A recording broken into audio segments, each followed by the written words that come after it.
Father, I'm here today to receive from you. Speak to me, Lord, and meet me at my point of needs. Amen. In spite of all that Christ has done, you would think because Jesus contended for transformation, Satan will leave him. He still came to test. The whole temptation was a test of his level of transformation. Do you know that? The whole temptation, if you are the Son of God, turn these stones to bread. Watch emotional intelligence. Jesus would have gotten angry and said, you don't know me. You are playing with my power. I will not only turn the stone to bread, we will eat it together. I will make sure you eat it. As that's what most of us would have done. But look at the way the word of God had gained dominance over his emotions. There was no need to prove any point. He said it is written. Are you learning now? Yes. Then a test comes again, and he took him to a holy city and said, fall down, a pinnacle of the temple, and he said, fall down, for it is written. Satan now, he said, you are not the only one who knows scripture. He shall keep his angels charge over thee, and in their hands they will bear you, lest at any time you would dash your foot against the stone. Who is quoting that scripture? 7. What would you have done if you were Jesus?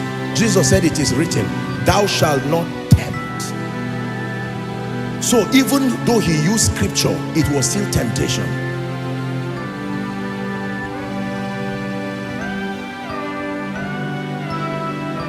Thou shalt not tempt.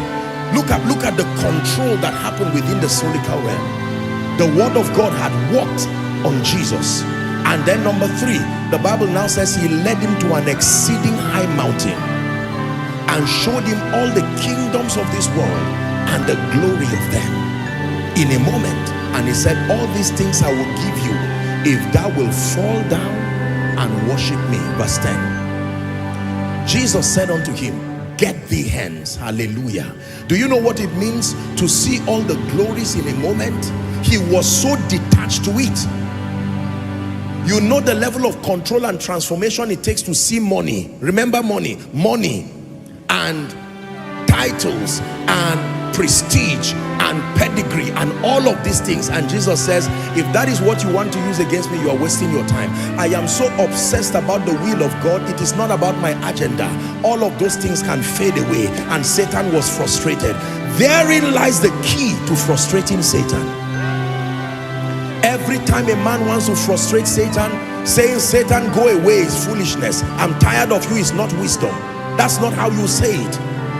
You fortify the mental realm such that all his wiles and frustrations become null and void. He does not know what to do with you, because if he uses hunger and your individualism, you have risen against it. Turn this stone to bread. You are a man of God. You have the power to do whatever. I can organize the conference. It is within my power, but I will only do what is consistent with the will of God. That is, you are managing yourself.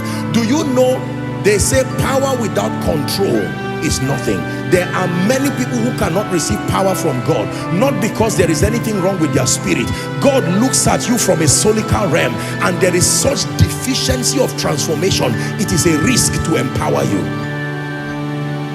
Do you know what it means to be a multi-millionaire, to be a billionaire, and yet be temperate and be modest? Look at the man called Moses. The Bible calls him the meekest man. He was not meek just because he was a stammerer.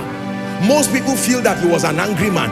You try to become a leader over 2.5 million people and see if you will last 1 week. Are we together? If you had the power to strike somebody dead and the person looks at you and insults you, you will kill that person immediately as a lesson for them, like Elijah. And Jesus says, no, do you not know what spirit you are of? Are we together? Yes. There was a man in the Bible who aborted the opportunity to become a prophet. Most likely a double-fold career of Elijah's anointing. His name was Gehazi. Look at me.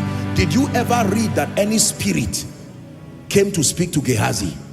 It was because of the bankruptcy of light from the solical realm. he was looking at. That means his purpose for even walking with Elisha was corrupted. Are we together? And corruption is from the realm of the mind. The Bible now says when Naaman saw that he was healed, he said, no, I need to bring something to honor the prophet. Elisha said, no, that's fine, you go. Gehazi was angry. He said, you mean you will let this thing go like this? This opportunity?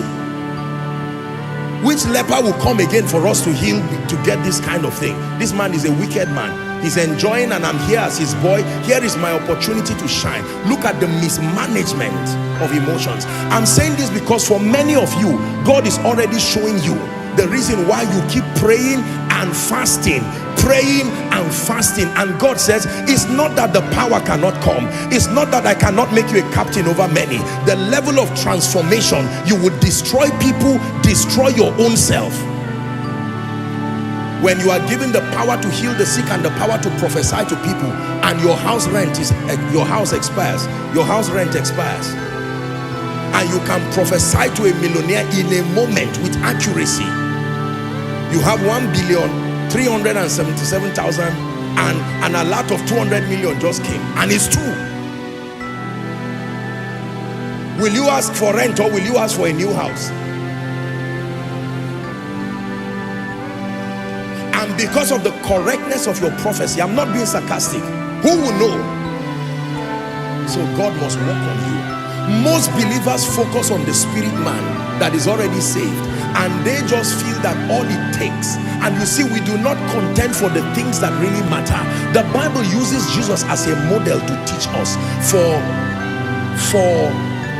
a period of 18 years, from 12 until he was 30, he submitted himself to knowledge. Watch how Jesus turned ordinary disciples to apostles. Look at the ratio of teaching. He called them, you are a fisherman, come. You have tendencies for whatever, come. When he brought all of them together, he said, ladies and gentlemen, now listen to me. You are going to be listening to me lecture after lecture after lecture. If you watch Jesus, it will look like he was not serious with his assignment, because all he was doing was teaching other people. A man who came to die to impart salvation. He was not concerned about his death. He was concerned about people who will succeed him. His death would only happen in 72 hours and it was over. But the men who would carry that message, do you know, if Jesus died properly and resurrected and there was no succession, the gospel would not reach you today.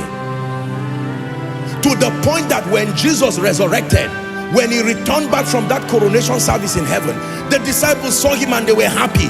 Instead of putting a party together to dance, he said, listen, in 50 days the Holy Ghost is going to come. The dispensation of the Holy Spirit will start. Jesus acknowledged that there were some lectures he had not finished. He said, there's no time for celebration now, get back to class. And in Acts chapter 1, he started teaching them the things that pertain to the kingdom. 40 days. When he was done, he said, all right, I'm ready to leave. The Holy Spirit will come and take it from there. And the men stood. Knowledge they did not know what to do. Levitated to heaven. And then Acts chapter 2 and verse 1. When the day of Pentecost was fully come. Watch this. What made the day full? Do you know what fully come means? The time was matured for his arrival. It was not just because it was the day of Pentecost. Jesus, there was a condition the people had to become for the Holy Ghost to rest on them. If on the day of Pentecost the people had not been transformed to a level, the Holy Ghost will not be able to rest on them. So you saw a sense of urgency in Jesus. It was not the issue of anointing, it was the issue of renewal, transformation. And then the Holy Ghost came on them. And look at the first message from a man who had submitted to transformation. This is that. And the guy began to speak, intelligently articulating the gospel. The same man who a few days ago ran away, Jesus began to put certain things in place. Now the Holy Ghost came, and the one you called Peter the fearful had now become Peter the apostle, the chiefest of them.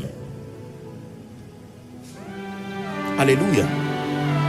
I learned this and my life changed forever. That most believers do not know that God is counting on them that the one factor that is responsible for your rising and your excelling, your ability to represent the purposes of God. You're a man of God here, listen to me. You're a businessman here, listen to me. You want God to do mighty things with you in this end time, listen to me. It is not just wishing that an anointing and a mantle comes upon you. There is a state you must assume. There is a level to which the salvation is ministered to your soul, a level of dexterity and health at a solical level. That is what will qualify you to receive certain precious mantles and certain precious graces. Are we together? When you study, I'm a student of revival by the grace of God. I have studied revivals across continent. I've studied the history of the church in Nigeria with a view to finding out what went well and what went wrong. I have a dear friend who wrote an article about the church in Nigeria. I have a book that was written.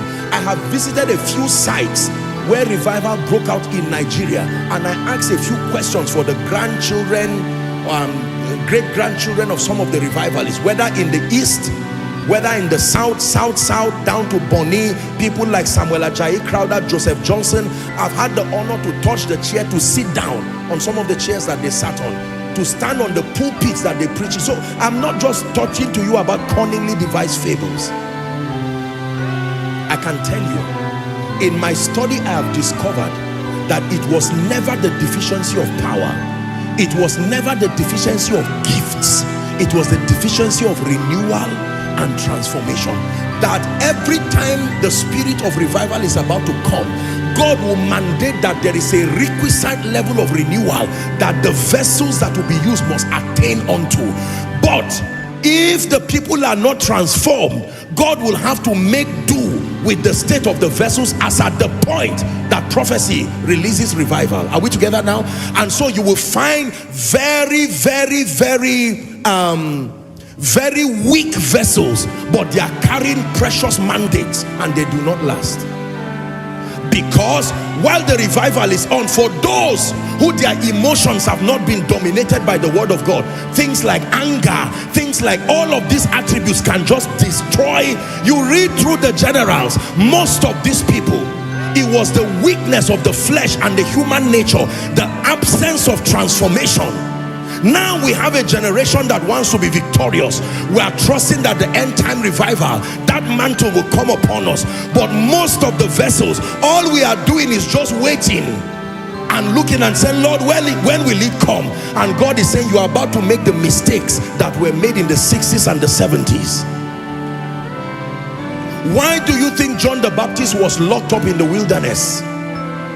Unfortunately, John the Baptist did not have any known opportunity to be mentored in scripture. The Bible does not reveal that to us. The deficiency of his transformation is what took his life.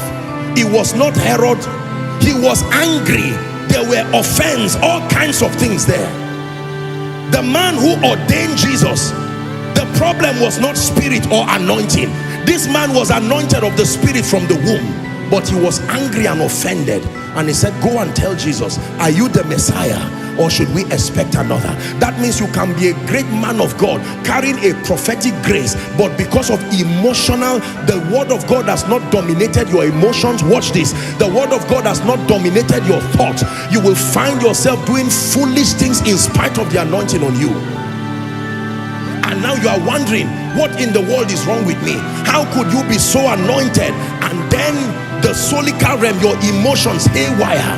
You can boil like somebody who is angry and insult everybody, and then you are boiling. You are still anointed even while you are boiling.